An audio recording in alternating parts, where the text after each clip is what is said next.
Welcome, welcome, everybody. Have a few minutes until 12 and just you're here for Be Strong Families webinar series, Staying Strong and Positive for Ourselves and Our Children. And this is, I don't remember what week it is, but we started this last March. So we're coming on our 1-year anniversary next month of daily webinars in both English and Spanish, kind of by the community, for the community, on a broad range of topics that are related to staying strong and positive. So we're mixing it up. So we hope that you will stay interested and keep learning. And I'm going to ask you to do what Anna and Felicia have already done and say hi. It's week 47. Yes, it is. And say hi. And the way to say hi in the chat is to open the chat, and then you need to click the second in the drop-down menu, which says all panelists and attendees. And that's important for later. And you can see that Terry Gips is here with me. And we're going to say more about Terry in a minute. And Andrew is with us from Be Strong Families. Clara, welcome, Clara. Welcome, Heather from, how is Texas going, Heather? How's your power situation and your water situation? I was reading this morning about people needing to boil water in Texas, and that your grid went down in Texas and not related to the Texas only grid. Felicia, welcome from New Jersey, and Anna, welcome back. Hi, Glenda from Newark, and Morgan from Sheboygan. I just always love saying that. Hi, Jennifer from Sonoma. Nice to see you. I think you're actually in Calistoga, aren't you, Jennifer? Oh, you're still boiling water, but you're better today. Good. Glad to hear it, Heather. Your son lives in Dallas, Anna. No gas at gas station. He has no water. Oh, my. Michelle. Hi, Michelle from Western New York. Hi, Amelia from Chicago. I'm Katthe, and I'm in Evanston, Illinois, and it's 12 o'clock. So we're going to move to the next slide. We have a bunch more people joining us today, but they'll come on as we go. So I'm delighted to be here with Terry Gips from the Alliance for Sustainability. And we have launched a poll asking you if you were here last week with Terry. Just interesting to see if Terry's has done a number of webinars for us. Last week's, just to remember, was on fundamental needs, which I think were really incredible. It's an incredible lens through which to view co-creating a sustainable future for all of us. So if you were here last week, if you could answer yes. And we have about 90 people registered for today. So just skating a little bit. The topic today is taking the natural step to sustainability, health, and saving money and the planet. It's always great when you can save money and the planet, right? Hi, Joy from New Jersey. Nice to see you today. Nice to be with you today. All right. Before we get started, just a couple housekeeping things. The first is the ways to engage, and the primary way to engage you're using, which is the chat. And again, I'm going to say it, if I say it once, I say it probably 5 times, and still people don't remember to do it. But I need you to go to the second on the drop-down menu and direct your comments to all panelists and attendees. That way, you'll all be able to see what each other is saying, and you'll be able to respond to each other. So the second way to engage is to raise your hand. And if you raise your hand, Andrew Hitchcock, who's in the background, also from Minnesota, will unmute you. You'll need to unmute yourself, and then you'll be able to speak. So without further ado, agreements. In recognition that we co-create this safe space together, we have these agreements that we ask if you agree to the agreements. And as you can see, people are anxious to get started and everybody's agreeing. So I'm going to turn it over to Terry, and welcome and thank you, and so glad to be here with you today. Thanks so much, Katthe, and thank you, Andrew. It's really fabulous to be able to be with you guys and with everybody from all over. It's really a great privilege. and I'm excited to share about ways that we can really make a difference in our homes, with our families, and in our communities, and also for the planet. So let's just get started with it.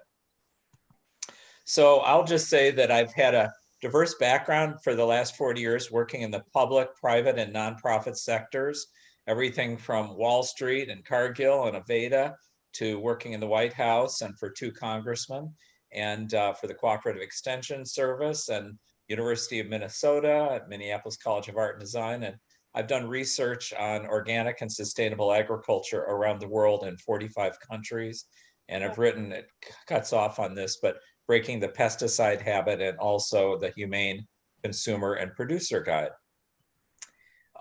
The Alliance I volunteer at as the president and co-founder. Our mission is to co-create sustainability on a personal, organizational, and planetary level. We were founded almost 40 years ago. We have a free membership, so please feel free to become a member. We would love to have you. We have recently come out with our Declaration of Co-Creation and Interdependence. That was the first of the 3 webinars that I've done with Be Strong Families. We have what we call our green print, which is our sort of plan of how we could bring about this fundamental shift in the world. We have a new book coming out called You Can Save the World by Lori Myron Manbeck. It's a wonderful, short, inspiring, great photos, really a great gift to give to people or yourself. And Lori has also been leading something with her business called Inclusivity, who we partner with on what we call our Sustainability Challenge. So every day, I'm actually doing one tonight at 6 o'clock. You can tune in and just do some simple steps that you can take. We have a weekly podcast that we also do with Inclusivity. And also we have what's a forthcoming campaign for sustainability, health, equity, and kindness, which we call our She Kindness for Sustainability, Health, Equity, our She Kindness campaign. So I thought we might begin with another poll, just to sort of see where you are about things. So maybe Andrew, you can put that up.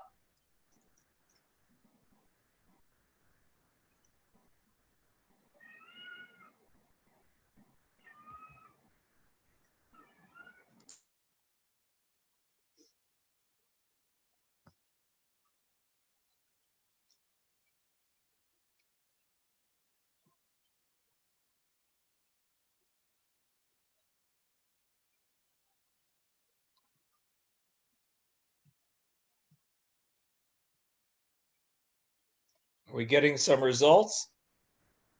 Yeah. They're not showing on my screen, so. Yeah, we've had about 28 people vote so far. We got results from the last webinar poll that we could announce that 48% of the people were here last week, of the people who voted, and 52 weren't. So you're about 50-50. Great. Oh, here we go. Hi, Maxine.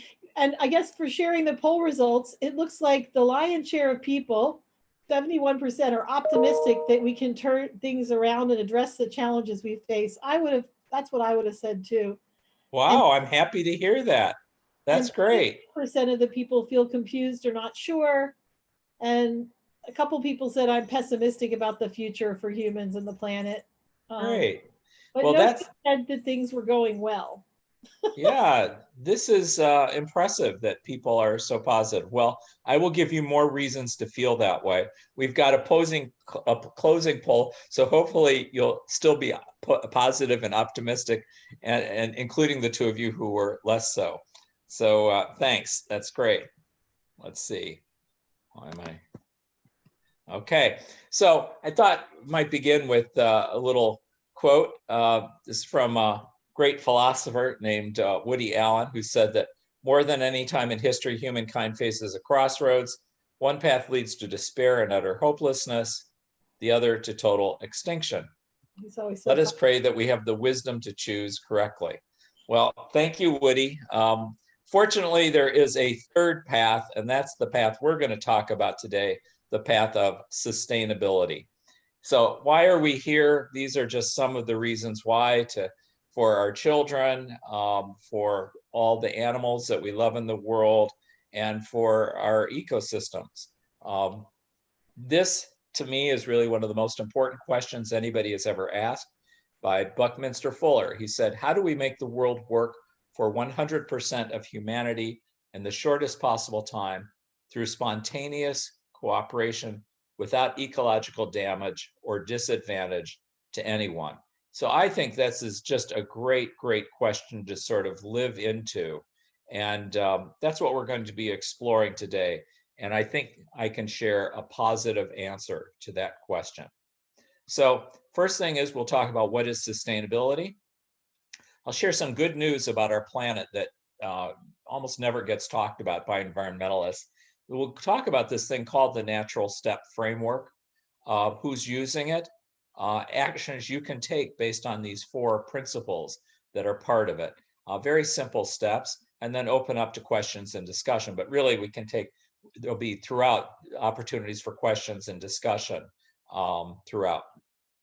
So would it be helpful in your mind if we could have a world in which you could save money, time, and your health, that would support families and the work you're doing with families, that could improve performance, could shift from problem solving to vision and breakthrough solutions, could have your values aligned with your practices, that we could overcome all the different types of divisions, political and others, that we do have, that we could use it in the private, public, and nonprofit sectors, if we could inspire and engage an entire community, and if we could address all aspects of sustainability in one effort.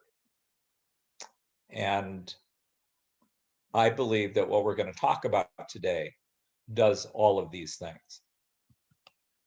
So another poll, just to get a sense from you about your knowledge about sustainability. So Andrew, if you can put that poll up.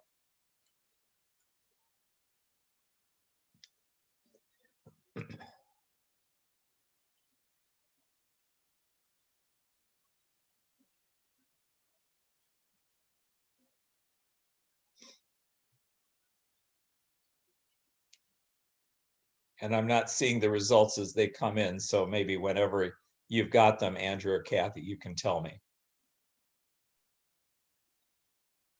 Sounds good. I'll wait about 15 more seconds. Okay.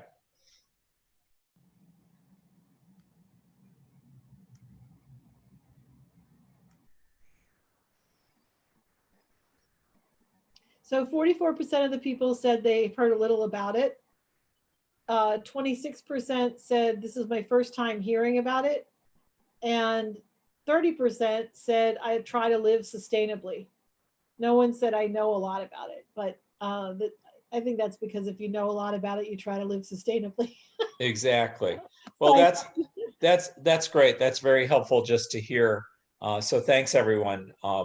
And I hope and think that for those of you who don't know much about it, you will soon know a lot about it. And I hope it makes a lot of sense. And for those of you who do know or live sustainably, I hope you'll learn some new things, some new approaches to how we can bring that about. All right, now I'm gonna there we go. So the roots of sustainability go back into every different spiritual tradition. Many people have practiced this in many different ways. I'm just going to quickly share a few of those roots of sustainability, even though it wasn't called sustainability. The sun also rises and the sun goes down and hastens to the place where it arose. The wind goes toward the south and turns about to the north. It whirls about continuously, and the wind returns again according to its circuits. All the rivers run into the sea, yet the sea is not full. Unto the place where the rivers come, they return again. The thing that has been, it is what shall be, and that which is done is that which shall be done. So this comes from Ecclesiastes, from the Bible. And they were not trained in sustainability, but somehow they understand the interconnections between all things. Native American proverb that the frog does not drink up the pond in which it lives. From the Iroquois, we learn about the concept of the 7th generation. In every deliberation, we must consider the impact of our decisions on the next 7 generations. So not just what happens to us, but we're thinking when we make decisions out 7 generations. There's a great teaching from those who wrote the Talmud that God brought Adam to the Garden of Eden and said, "Behold my works, see how beautiful they are, how excellent. All that I have created for your sake did I create it. See to it that you do not corrupt and destroy my world, for if you do, there will be no one to set it to repair it after you." So the whole idea about we have this responsibility to take care of creation. So it's an incredible opportunity and gift that we've been given, but there's no Superman or Superwoman that's going to come fix it if we screw it up. This is really our responsibility to be good stewards of all creation. There are a lot of definitions of sustainability. I don't think there's a best definition. Each one sort of has its own essence. So I'm going to share just 3 different definitions. And by the way, this is looking down on the various paddies in Bali, in Indonesia. So the first definition comes from the Alliance for Sustainability. And we feel that there are 4 different parts to sustainability. It has to be ecologically sound, economically viable, socially just, and humane, which is a great word meaning to embody our highest values, so how we treat people, animals, and the earth. So it's like a chair that you sit on that has 4 legs. We need all 4 of these legs to actually achieve sustainability. And what I think is important about it is that sustainability really embodies our greatest hopes, dreams, and visions for us and the world, while allowing us to fulfill our fundamental needs and create a world that really works for everyone and all life for all time, that has these 4 different components. It embraces terms that you may have heard of, like regeneration, resilience, restoration, many other cutting-edge approaches. So it's a very inclusive umbrella term, and we support all of these other approaches. The most widely used definition comes from the United Nations, and that is that sustainable development or sustainability meets the needs of the present without compromising the ability of future generations to meet their needs. So we take care of our needs today, but we assure that future generations can have their needs met. And we're talking about all life, not just humans. In business, often it's talked about sustainability having a triple bottom line, the environment, social, and financial. Sometimes we call this people, planet, profits, the 3 Ps, sometimes the 3 Es for equity, ecology, economy. Whatever way you want to talk about it, these 3 different components are the way many businesses orient their work. Ultimately, sustainability is really nothing very special. It's just common sense. Of course, you're going to take good care of the people around you and your family and your community, as well as taking care of the environment that allows us to live. I had this sort of vision or dream about sustainability being like a circle. And around the circle are all kinds of doorways. And there really are hundreds of them. These are just a few: social justice, business, spirituality, architecture, environment, exercise, art, health. There are many, many more. And the idea is that I feel it's our job to welcome every person into this world of sustainability, because once people have found a doorway with an entrance sign that works for them, whatever it might be, once they're inside, they'll see that all of these things are all interconnected. So any questions or comments about sustainability? Did that make sense? And you can put them in the chat, and then we can explore those. And then I think while you're doing that, Andrew, if you could put up the next poll, which is just asking, did that make sense about sustainability?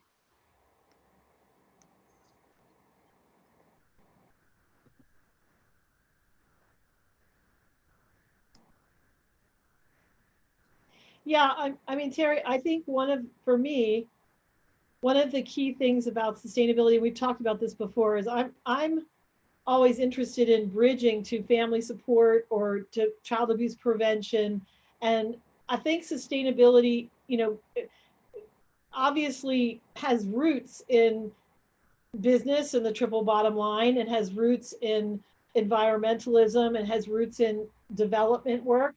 I'm looking to plant some seeds in the family support field. And I think that family development and sustainability have a connection with each other. They're like sisters or something, which is if we think about what do we need to do to make our families and our communities sustainable, to make them go forward. And a lot of times when we think about this through protective factors lens in terms of like what people can do, like social emotional stuff and resilience and psychological, creating environments psychologically.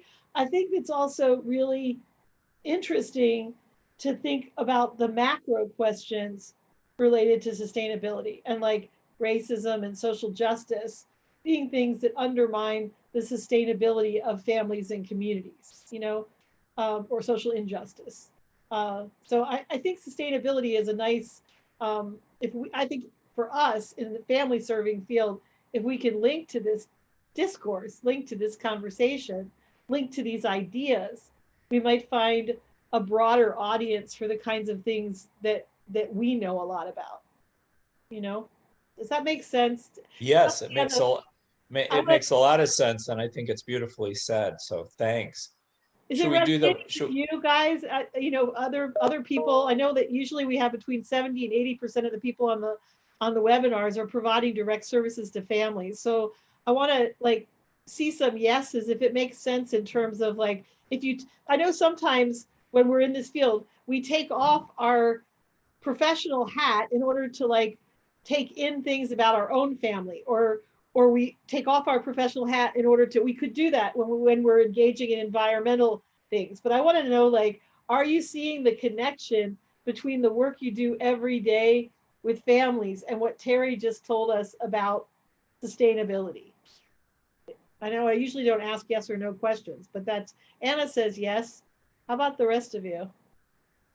You can say not so much. And Kath, the other thing I'll say is that for those who, sort of understood it somewhat, we're going to be going into it in much greater depth. So it was just to get a sense of, where people were. No, and I know, but I'm just saying, like, when you told them what sustainability is, I'm wondering if they're receiving it in their professional capacity, or if they're receiving it as a person in the planet, Right. Or no, I that's life. great. Sometimes we create silos, and we look at, our reducing the use of plastic is something that I do, but it's not something that's directly related to my job. Exactly.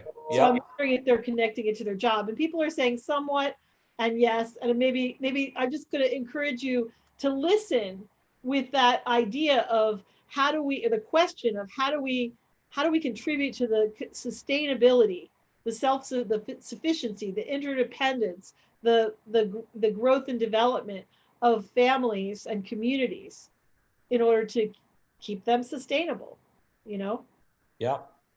Thank you. Andrew, do you want to just say the poll results? Sure. We've got 22 or 69% that said yes, they do understand what sustainability means. 31% said somewhat, and 0% said no. All right, great. So hopefully, for those of you who are somewhat, you'll soon have a better sense of it when we actually apply it to real things. I'll just mention about how I connected with the natural step. The first time I heard the word the natural step, I thought it was weird. I thought it was like a new dance or like a shoe company, or what you do after the 12th step, something sort of strange like that. But when I actually learned about it, I thought, oh, it makes sense, because they're really talking about what's the natural step for each person, for each family, for each organization, for each community to take. And I first learned about it from a woman, Inga Shalander, who's was the head of the Swedish Ecological Farmers Association way back in 1991. It had just begun. And she shared with me how she was in a pitched battle with the conventional farmers, and how the natural step actually helped bring both together and completely change the direction of Swedish agriculture, so that the goal of Swedish conventional farmers is on our way to the cleanest agriculture in the world to become completely sustainable. So very, very exciting. And I was intrigued by that. And then I was working for Aveda in 1995, and we had a big Earth Day conference in New York City with the founder of the Natural Step, Dr. Carl Henrik Robert. And I was so blown away by him and inspired, as was everybody else, about the work that he had done transforming things in Sweden. And so Paul Hawken, who had written a book called The Ecology of Commerce and became the first head of the Natural Step in the United States, invited me to become a trainer for the Natural Step in '96. And after that, I went to visit what are called eco-municipalities in Sweden. These are cities in Sweden like Stockholm that are using the Natural Step as their guide to sustainability. And I was so inspired by that we started leading tours to Sweden to look at how this was being used. And we brought the Swedish leaders here and traveled around the United States to speak to various groups. So we've been offering trainings on this ever since. So I think this poem by a woman named Marcy Hands sort of captures the power of the Natural Step. Fueled by a million man-made wings of fire, the rocket tore a tunnel through the sky and everybody cheered. Fueled only by a thought from God, the seedling urged its way through the thickness of black, and as it pierced the heavy ceiling of the soil, up into outer space. No one even clapped.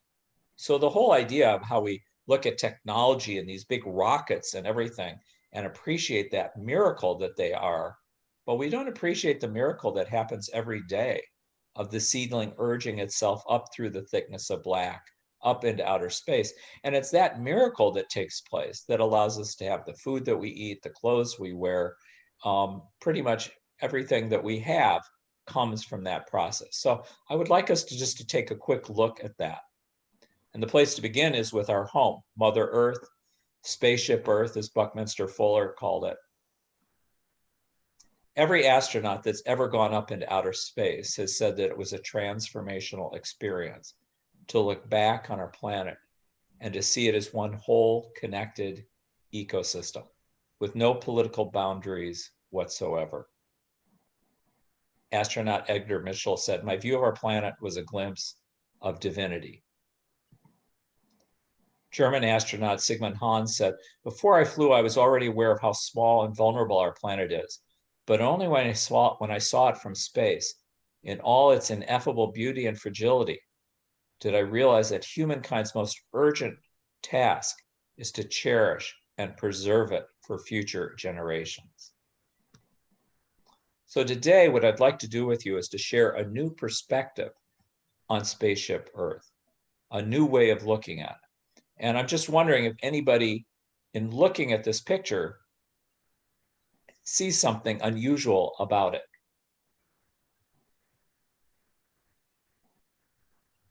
And just because it's hard to communicate, I will just say that I took our planet, the picture, this is the most repeated picture in the history of the world.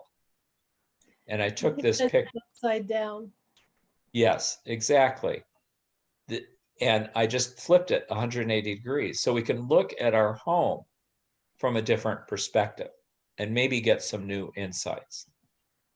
Einstein said that the significant problems we face cannot be solved at the same level of thinking we used when we created them. In other words, we have to think outside the box. And here's a little cartoon, guy saying to his cat, "Never ever think outside the box." But I want you guys to think outside the box. Max Planck, who got the Nobel Prize, said, "When you change the way you look at things, the things you look at change." It's quite profound on many levels. When I was young, I always wanted to be an astronaut. And I would play with a little boy, and we would practice getting boosted into outer space and all of that. And I'm just curious if anybody here ever wanted to be an astronaut. Do we have any fellow astronauts besides me? I see you. What do you think, Kat? Did you ever want to be an astronaut? No. No. All right. Well, I'm thinking of psychonaut, but what's that? I was thinking about psychonaut. I wanted to be a psychonaut. I mean, I haven't wanted to be an I didn't want to actually ever go up into space. And Yes. it didn't appeal to me to be trapped in that little tin can. And Right, right. Well, I think there are a few others with us that felt that way. I have wanted to experience, like, spiritually, like to Yes. experience the connectedness and the whole. Like, I have been very interested in shamanism and interested in other ways of being able to, and the fractals. I mean, those of you who are on the Right. fractal ideas like physics, I've been very interested in that, into how do we rethink, get out from. And I would just say that in graduate school, I go to a school called California Institute of Integral Studies, and we had our in-person, retreats at the center called IONS, which is in Northern California, and it was founded by an astronaut. Oh, that's funny. Transformative experience, and was like, we have to do, and it's about science. It's about how do we use science to understand, the different perspective that he had gotten, the spiritual experience that he had, It's beautiful. Yeah. I love that. Well, this picture is a picture of this little boy that I grew up with. This is John Grunsfeld walking in outer space. His dream of becoming an astronaut actually came true. He was sort of the head of the Hubble program and went up 4 times. So Really? so this is a picture of John. By the way, his father is a well-known architect, Katthe, in Chicago, and Wow. has done a lot of Tony Grunsfeld has done a lot of the great architecture. So said it was scary. Maria said she did want to be an astronaut. Yesenia said no, and Kawana said she always wanted to be a teacher. Yesenia. Yeah. That's really crazy that, playing astronaut, and then your playmate becomes. I agree. Well, Kath, I've got some bad news for you, Kath, and Yes. several of you others that didn't want to be an astronaut. Yes. We actually are all astronauts. So sorry about that, but whether you didn't want to be in the tin can or not, we're all astronauts, and this is our spaceship Earth, because each day, each of us is at the controls of our spaceship. The food we eat, the work we do, driving, whatever, are all affecting this spaceship that we live on. And the challenge is that, unlike the astronauts, no one ever trained us on how our spaceship operates. So we've sort of been doing whatever we feel like, but they're actually, we've got some trouble on board as a result of that. There actually are operating rules for this planet. And that's what I want to focus on, because that's the purpose of the natural step. Okay, so I just want to make one. I want to maybe I'll ask it as a question, because I always think of things as a conversation. But it's my understanding that when Western civilization does a particularly terrible job of trying to understand the operating system, but that indigenous cultures were more attuned to living sustainably. So I just want to make sure that we're to note that we may be Columbusing this, so to speak. Like, we're discovering something that human beings knew before and lost track of when they decided to prioritize making money and colonizing and Right. I think that there's some truth to that, but if you do studies of most of those cultures, there were often challenges with some of the practices that were going on at various levels in the full definition of sustainability. So it's not to diss any of those, because I think they're important, and we, like you say, we have a lot to learn from them. But it's also at the same time to say that we're in this together, and that we really need to learn from each other what we can do. So here is some good news about our home, Spaceship Earth. 4 pieces of good news that environmentalists don't talk with us about. We need good news, Terry. Here's your good news.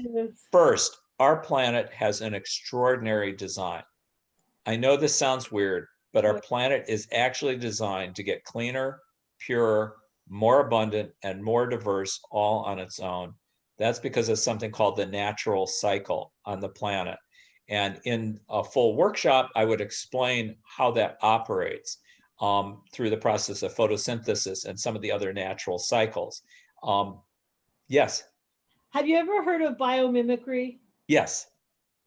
I Okay. took out my biomimicry slide for this just to cut down on slides, but I love biomimicry. Oh, and people should watch the TED Talk, watch the TED Talks on biomimicry, because it really goes to make the point that all the technologies we develop, if we mimic natural, natural beings, natural processes, that's really what it is, that Yeah. biomimicry. I can't remember the woman, what, Janine Benyus, Benyus, Janine, Janine. I'm going to keep going, Katthe, because otherwise we're going to run out of time. Yeah, I know. I'm just telling people that. And I want to say that Jennifer says her 4-year-old daughter is listening, and she says she wants to be an astronaut and take care of the Earth too. And Good. Wants to be a scientist at 8 years. I love it. That's beautiful. Thank you. We don't have an energy shortage on this planet. We talk about it. We're going to run out of energy. But the fact is, the Earth receives 13,000 times more solar energy than is used by our entire society. There is no energy shortage. 1 hour of the sun's energy absorbed on this Earth, 1 hour can run everything on our planet for 1 year. 1 hour, 1 year. So we just need to figure this out in a new way. People often talk, we're going to run out of stuff. And yes, there are limited amounts of some things, but for huge numbers of things, we have massive amounts of them. And in some cases, it's not the problem that we're going to run out of them. Some of them, like petroleum, we're not going to run out of. It's just we will have polluted our environment and caused so much climate change, we won't be able to live. So we have enough of what we need. And then the last thing is that human beings are part of this thing called the natural cycle. It's not bad to be a human being. So knowing that, what's the challenge? The challenge is over the last 200 years since the Industrial Revolution, the way we've been living has been violating the operating rules of Spaceship Earth. Now, we weren't intentionally trying to violate the operating rules. We didn't know what they were.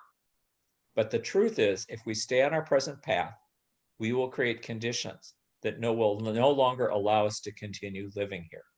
I want to make clear, life on the Earth will go on, but it will just be minus us. So what are the operating rules of Spaceship Earth? There are just 4 operating rules. If we follow these 4 operating rules, we can actually have a healthy, sustainable present and future. But we have to do all 4 of these rules. Here are the rules. The first, based on the natural step, these 4 principles or rules. The first is to limit what we take from the Earth. So here we're talking about minimizing the mining of metals and minerals and the burning of fossil fuels. And the question is, can we do that? And the answer is, of course, simple things like recycling or product take back. We can take our electronics back when we're done, or biking or walking, other forms of public transportation, or using renewable energy. All of these things are happening in a very big way now. So we can do this. This is not hard. That's the first of the rules, what we take from the Earth. The second deals with how do we avoid toxic substances that we make? Can we find substitutes for hazardous pesticides, plastics, and chemicals? And again, the answer is absolutely. We can buy organic food. We can use natural cleaning products. We can use natural personal care products. This is just not hard. Third principle is to respect the Earth. So we need to protect biodiversity, ecosystems, and natural resources. We can use 100% post-consumer recycled paper. We can compost. We can protect watersheds. We can save water. Again, not hard. But the fourth principle, this is the big one. And this particularly applies to Be Strong families. This is more of a challenge, but you guys know how to do this one really well. How do we meet fundamental human needs?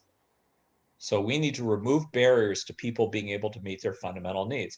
Could be through community gardens or mind-body movement, exercise, or purchasing fair trade products. And we'll talk about these in just a minute.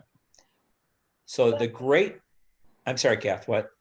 If you go back to the previous one, because that's a connect between last week also, because what are fundamental needs? And some of those fundamental needs for belonging, for meaning, Yep.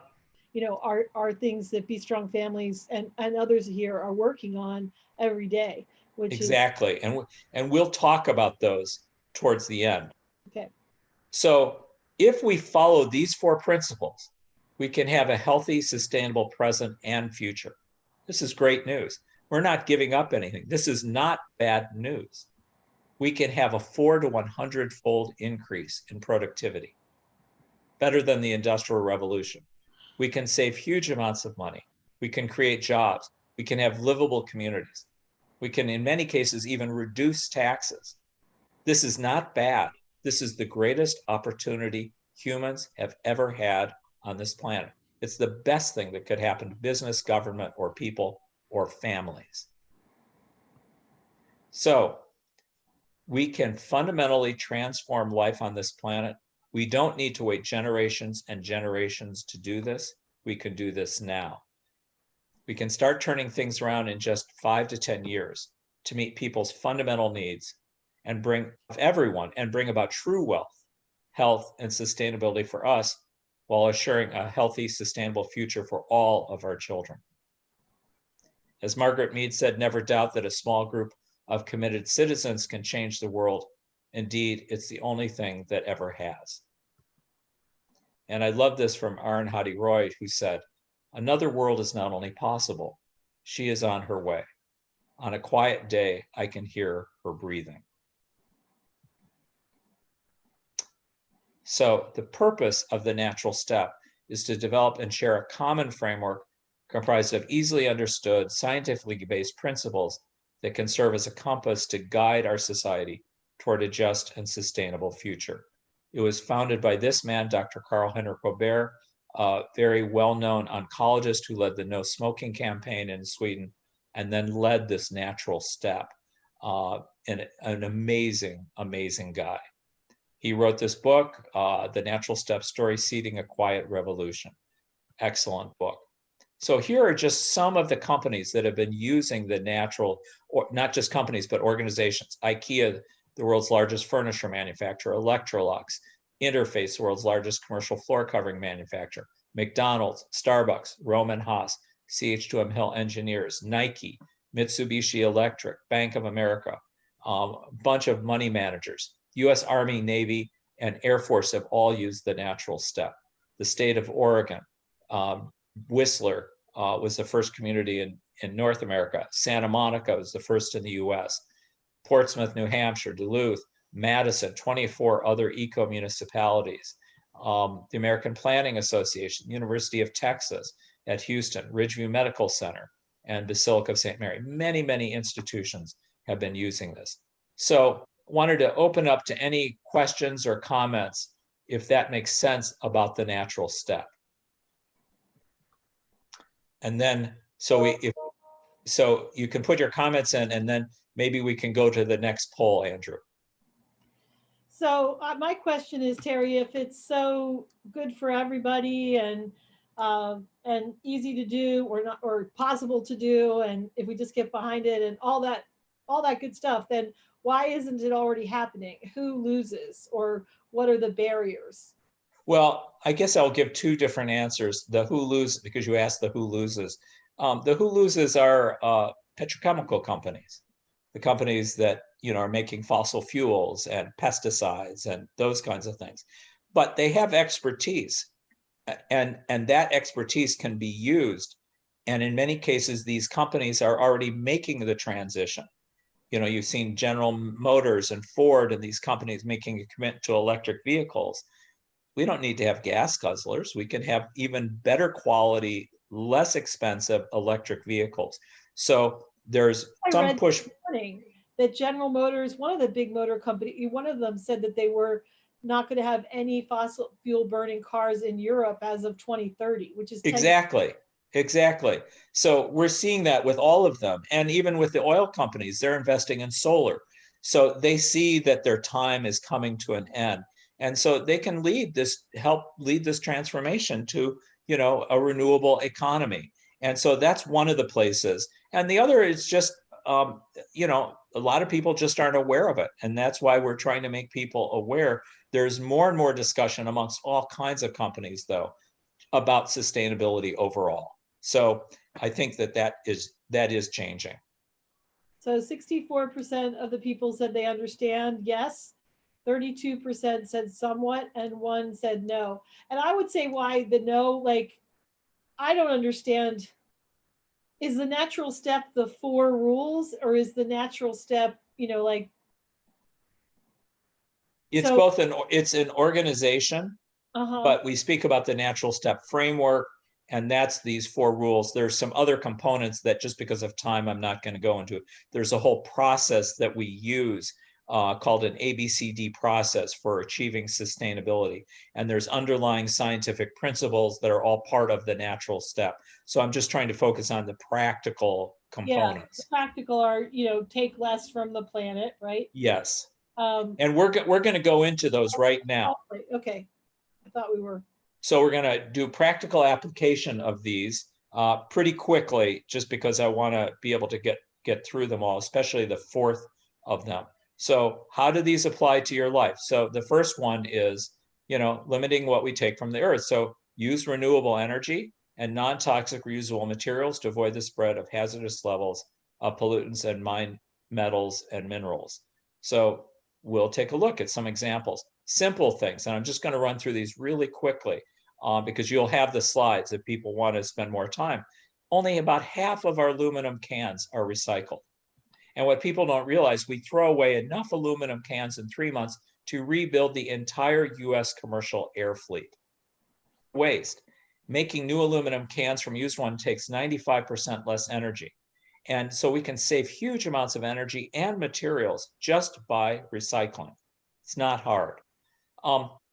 We produce huge amounts of waste, and we can reduce our waste dramatically and decrease greenhouse gas emissions if we just did all the recycling and composting that is possible. And in fact, if we were to start doing that just itself, only the recycling and composting, we could get rid of 21% of all of the coal-fired power plants in the United States, just like that, by recycling and composting.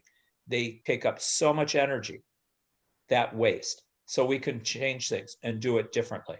Then there's the whole idea of a sharing economy, and all kinds of great examples that we don't each need to own everything. We can share things, whether it's a bike, whether it's a car. There are all kinds of things that we can share in a sharing economy. Batteries. Batteries are one of the simplest, easiest ways to save yourself huge amounts of money. 2 rechargeable batteries will save you $1,000 over their life. Just 2 batteries, $1,000 by reusing them over and over again. They work just as well. Very simple. Same thing with LED lights. Each one are going to save you $102 over their life. $102 of savings just by having these LED lights. You can purchase green energy. It's becoming easier and easier. And in some cases, you'll actually save money by having green energy. And you can participate in a community solar garden. If you don't have a roof, or you're in an apartment building, or wherever you are, you can subscribe and become part of this. You will save 5 to 10% on your electric bill by being part of one of these community solar gardens. Bike commuting. One person calculated the benefits from a mixture of bus and biking instead of driving. 3,200 pounds of CO2 a year, saves $2,500 a year, burned 134,000 calories, or 38 pounds of fat. So you can get multiple benefits by doing some of these things. Very simple. If you have a car, you could do something that they teach everyone in Sweden called eco-driving. Properly inflate your tires, avoid sudden stops and starts, drive the speed limit, and you can save 25% or more on your fuel costs right away. You can just do this today. not hard. So on this first one, any questions or comments that people might have? We do. Lauren has a question, which she says, Yeah. I'm really discouraged about sustainability sometimes because I work really hard to omit plastic in my household as much as possible. But how much can my personal choices actually help when companies are dumping and wasting so much? Yeah, I think that that's a great question. And I think that, it's sort of like the example of the starfish. Somebody has to start throwing the starfish back, and it may seem endless and impossible, but our individual actions do make a difference. And especially if we talk with people about it and share, and we create a culture where that's just how we raise kids, that's what our families do, that's what our communities do. And it's an astounding thing what can happen. And as that happens, two things happen, Lauren. One is that we will be a model, we will be a voice for that. But many of the people who work in those companies are individuals also. And they are starting to put pressure on their own companies. And you, as a shareholder, if you want to invest in a company or just a public voice on the internet, can speak out and say, why are you doing this? And more companies realize that they need to turn things around with their operations. So we're seeing huge shifts as the public becomes more aware and starts getting more committed to sustainability. I wonder also, Terry, I was thinking like Food Inc. was the first place I saw that video. But when you say you're voting every time you're buying something. So Exactly. if you're not buying cases of plastic water bottles, but instead you're buying refillable water bottles or Brita. And that'll be our next example for the second principle. Okay, sorry. So I'll move on. I was wondering for the first principle was about COVID and the fact that like it occurs to me I'm just driving a lot less. I'm also traveling on planes a lot less than I was Exactly. before. So that is helpful too. It's like, even if I have my own car. It is making a big difference. Yeah. Yeah. In terms of pollution, in terms of use of energy, all kinds of levels. So the second principle we talked about is what we make, avoiding toxic substances, find substitutes for hazardous pesticides, plastics, and chemicals. So we can use safe, biodegradable substances that don't cause the spread of toxins in the environment. So you can make your own non-toxic cleaning products. You'll save a bunch of money. It only costs like 50 cents instead of $3 or $4 to get the cleaning products. There are excellent products from all kinds of companies now that are at the same price as regular cleaning products. And the city of St. Paul did a study of 12 commercial cleaning products, and they found that the natural cleaning product actually worked better than the conventional products, and the employees didn't get sick from it. So it can be a positive thing. Water bottles, I don't really need to say much about it other than that our recycling rate is only 23% for plastic water bottles. We are wasting huge amounts. And, that's billions of dollars worth of plastic that are just totally wasted and don't need to be. We have to think about our dollars when we buy things as votes. We are voting for the kind of world that we want to create. Food choices are really one of the three largest environmental impacts that we as consumers make. US sales of organic food and beverages have grown from $1 billion in 1990 to more than $55 billion in 2019, and is still one of the fastest growing areas of the supermarket. So we can do that with our dollars. Here's an example, McDonald's in Sweden. They use non-toxic cleaners. They got rid of all their styrofoam. They serve organic milk, organic ice cream. They have veggie burgers. They have organic beef. They've worked with the farmers to convert to organic. They ask if you want a straw and a lid, and that just saves them each $1,000 per store. So we have companies that are actually leading the way to help make this kind of change. Integrated pest management. The city of Santa Monica and many other cities and businesses are using integrated pest management. They get better control of the pests, but they save money, 30%, and they get rid of very toxic sprayed chemicals that affect people. So you can have a win-win-win with this. So any questions or comments on this second principle? You better get to the third because I will move on to the third. Is there one there? now people are talking more about getting food delivered in the plastic bags at the grocery stores and stuff. Yeah, I think we're going to need to close the loop on that and probably do a deposit and then return whatever that container is, so it can be used over and over again. And some of my friends are actually creating businesses, like at big crowd events, at concerts and stuff, something called R Cup, where you can actually do that. You could keep the cup, but you will pay for it, or you can have it reused over and over again, cleaned and reused. That's, I think, where we're going to go, a zero waste society. So the third of the principles is respecting the earth, protecting biodiversity, ecosystems, and natural resources. So we need to simply safeguard soils, water, and air, or we won't be able to eat, drink, or breathe. I love this Native American proverb: only when the last tree is cut, only when the last river is polluted, only when the last fish is caught will they realize that you can't eat money. That gives a context. So this community garden program is something that I was the co-founder of. We created 20 community gardens in the worst housing projects in Sacramento, involving 4,000 people, became a huge success. It saved Park and Rec huge amounts of money, $10,000 per acre, because people did the work. We reduced violence and graffiti. It improved people's health, school behavior, and performance in school. A win-win-win-win-win across the board. And we had a harvest potluck that brought the community together. It's really a powerful tool. This was created by my son, Adam, when he was 4. He said, "Dad, you need to use both sides of the paper or it wrecks the earth." So do we want recycled paper? This is a trick question. Most people will say yes, no, but the answer is no. We don't want recycled paper. We want post-consumer waste recycled paper. That is paper that's been collected by a recycling system and made back into the product. If you don't buy post-consumer, you're not closing the loop. So we need to close that loop by insisting on getting post-consumer paper. Here's an example. If every household in the US replaced just one roll of toilet paper with 100% recycled paper, it would save 300,000 trees, 1.2 million cubic feet of landfill space, and 122 million gallons of water, and no chlorine. Small changes that we make can have a huge impact. Turning off water, turning off the tap when brushing our teeth saves 1 gallon of water per use.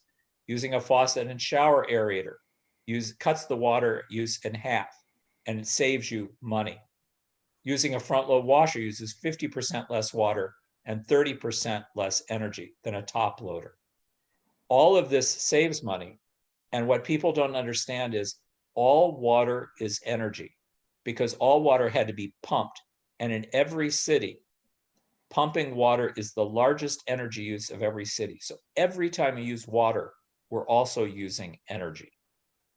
This is a powerful book by John Robbins, The Food Revolution: How Your Diet Can Help Save Your Life and the World. People don't realize that 2 pounds of beef from California can take up to 5,200 gallons of water to produce. That's all the water a person uses for showering for 1 year. Wow.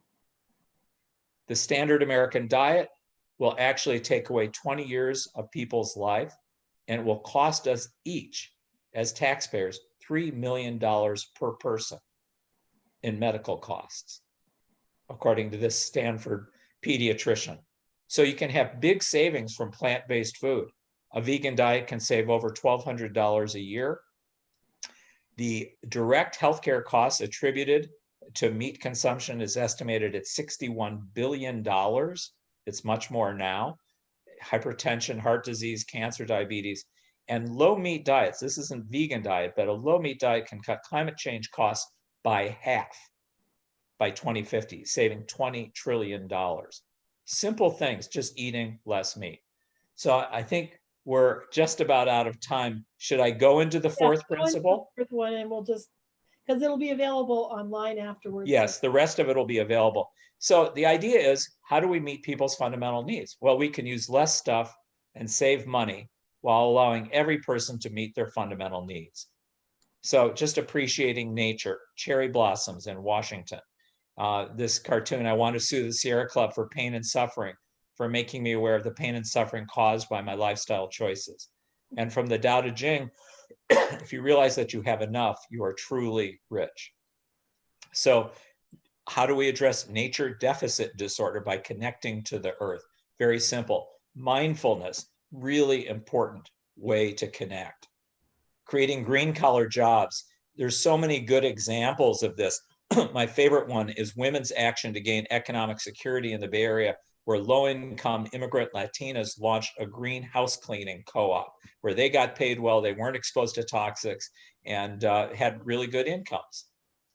There's a big connection between art and sustainability, art and culture. And so this is just one of the programs that the city of St. Paul did, where we hired artists to create waste containers or recycling containers. So we create jobs for the artists, but we also get rid of the waste. At IKEA, they're a great example of a company really using this, where people are called coworkers, not employees. Commitment to diversity, innovation, open communication. They have an annual anonymous company-wide survey. Half of their workers do flex hours or compressed schedules or telecommute. And we can, when we have publicly assisted affordable housing, it should be green housing, you know, at the same time. And this is a great slide comparing the difference between, if we invest in our kids, we'll have a $1 million benefit. And if we don't, going through the juvenile detention system and prison and all that, it will cost us 3.8 million. So this is nearly a $5 million decision with each kid. And this is how we can talk to Republicans to say it's worth making these investments.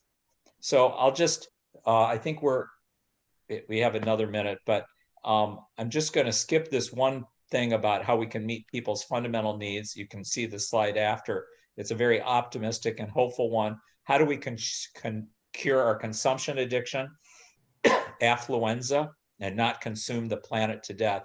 And we use this work that we talked about last week that you can hear the whole webinar about.